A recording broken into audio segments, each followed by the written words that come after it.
Introducing Barb Rentenbach. Here's how Barb describes herself. I don't look normal.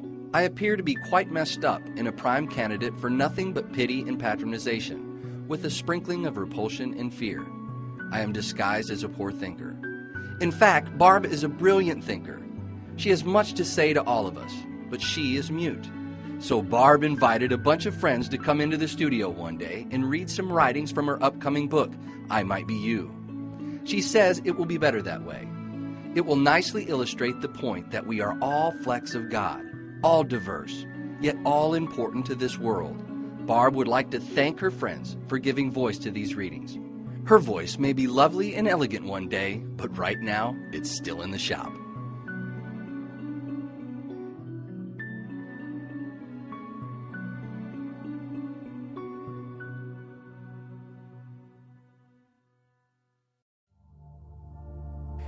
As an autistic, I have not always been involved in mankind.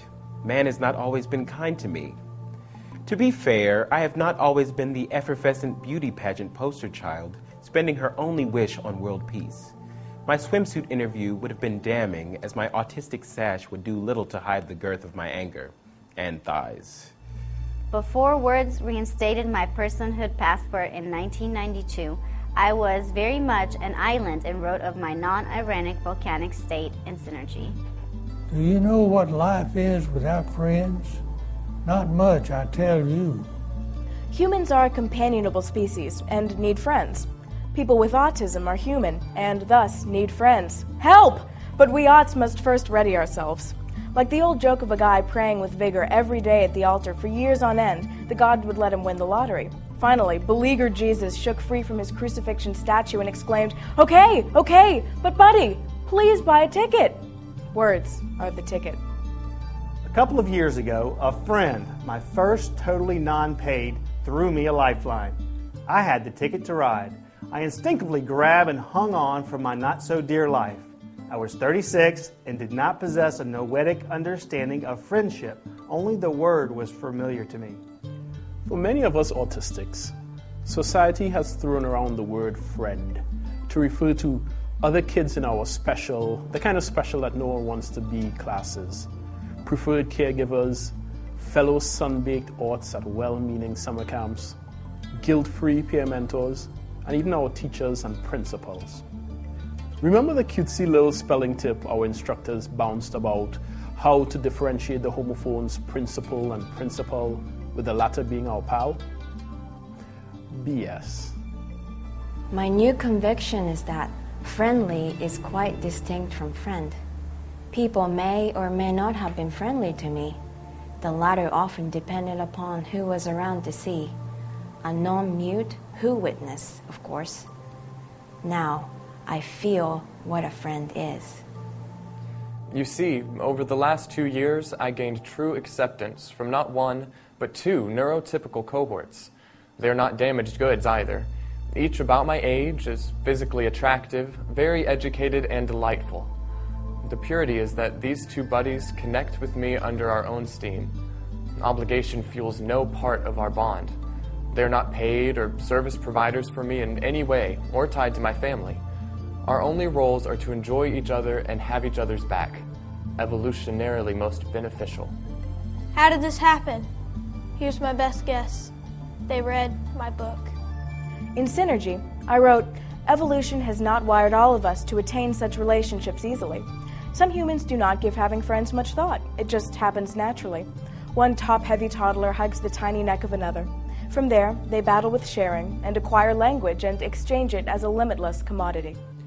Like cheap oil in Dubai, words fuel friendships, and that vital product is taken for granted by the indigenous. Not being from the land of cheap words, autistics have a very hard time making non-paid friends. But I finally did it at age 36 by getting words, and lots of them, out there. Then 2 beings were able to relate to me in a new way. My slick words were expensive and time-consuming to excavate. It's hard to find good help in dystopia, but I did. My smiling shrink Lois helped me drill down and find my crude words. The refinement process took years. Eventually, my product was ready for market. In Synergy and other publications, I shared my past, humor, dreams, flaws, and interests. The same stuff you normals do on your first friend date.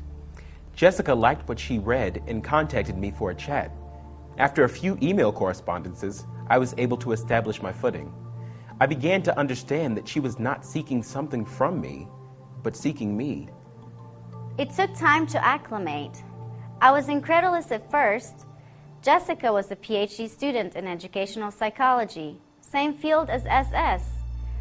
I fished, but reeled in no evidence that she wanted to study or treat me. Curious? Surely this gal had many good friends, and Jessica is simply not the gold digger type. I can divine the vein a mile away. What did she want? Should I open the door? After eliminating a series of possible motives, I calculated that the worst-case scenario was she is another cloyingly pious God Squad activist who believes hell does not discriminate against mute autistics and is making sure no salvation rock has been left unturned. I did not allow myself to entertain a best-case scenario, so fortified with my most powerful religious arguments. I met Jessica at Smiling Shrink's office for a face-to-face so I could communicate with FC. We had a riveting conversation. Turns out, religion was a topic, but that may be more my doing since I was prepared to spar.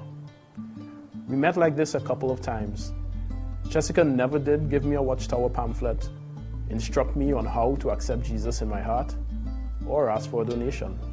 We simply began to share aspects of our lives, along with plenty of good food, wine, and music. Simply is an interesting word choice for something that took 36 years to happen. After I answered the door for Jessica, Liz came a knocking. A girl could get used to this, and I have. Another friendship followed this one, and I see no end in sight as my welcome mat is out. Words don't fail me now. Before Jessica and Liz, I suspect my most practical knowledge of what friendship is was by knowing what it is not. I picked up this approach from negative theology, which is the attempt to achieve unity with the divine good through discernment, gaining knowledge of what God is not rather than describing what God is. The premise of negative theology is that nothing positive and definite can be said about the nature of reality because it is beyond knowing. That is where I was before Jessica and Liz. The good news is like God. Friendship may be beyond knowing, but it is not beyond feeling. I feel God. I feel friendship. Now, to figure out what is God and what is friend. A few practical implications lifted from my first book concerning making connections with those of us with autism. Number 1, get to know us. Let the person with autism know that you genuinely want to know who they are and what they do. Everybody has this knowledge about their self, although most have it hidden under a bushel. Autistics traditionally have huge bushels weighing down their heads. It is a challenge, but all are capable of discovering who they are and what they do. Let it shine. Be patient. What normals perceive as waiting and wasting time, we may view as being. Like well-seasoned Tibetan monks, we are in no rush. Autism may serve to provide individuals time and space to contemplate, more so than any convent or monastery. Nonverbal autistics waste no time on vows of silence. We simply live it. Number 3, be open. If you truly want to know an autistic person better, open your mind, be still, and politely ask. Rinse and repeat. Remember, we might be you, and who wouldn't want to be friends with you?